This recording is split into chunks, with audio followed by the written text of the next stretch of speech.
Bhaktidham channel में आप सभी का स्वागत है।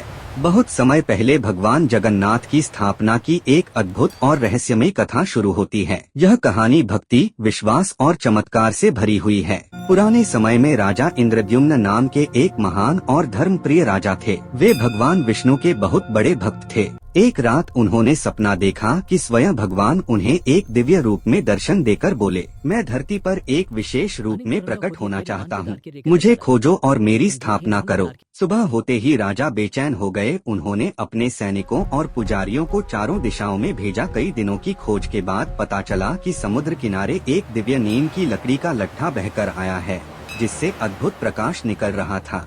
राजा उस लकड़ी को बड़े सम्मान से महल में लाए। तभी एक बूढ़ा बढ़ी वहां आया। कहा जाता है कि वह स्वयं विश्वकर्मा थे। उस बूढ़े ने कहा, मैं भगवान की मूर्ति बनाऊंगा, लेकिन एक शर्त है, जब तक काम पूरा न हो जाए कोई भी कमरे का दरवाजा नहीं खोलेगा। राजा मान गए। कई दिनों तक कमरे से केवल छैनी और हथौड़ी की आवाज आती रही, लेकिन एक दिन अचानक सब शांत हो गया।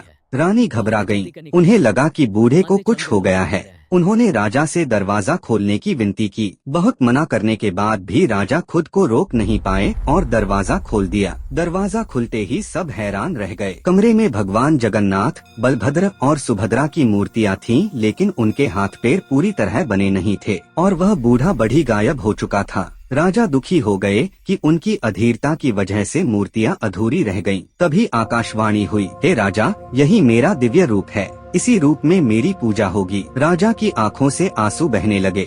उन्होंने बड़े भक्ति भाव से उन मूर्तियों की स्थापना करवाई। इसके बाद जगन्नाथ मंदिर का निर्माण हुआ। दूर दूर से भक्त आने लगे। कहा जाता है कि आज भी भगवान जगन्नाथ उसी अधूरे रूप में इसलिए विराजमान हैं, ताकि दुनिया को यह सीख मिले, भगवान को पूर्णता नहीं, सच्ची भक्ति चाहिए। आज भी हर साल रथ यात्रा में लाखों भक्त भगवान जगन्नाथ के दर्शन करने आते हैं और उनकी विशाल रथ यात्रा में शामिल होते हैं। अगर आपको यह कहानी अच्छी लगी हो तो वीडियो को लाइक करें, शेयर करें और चैनल को सब्सक्राइब करना ना भूलें।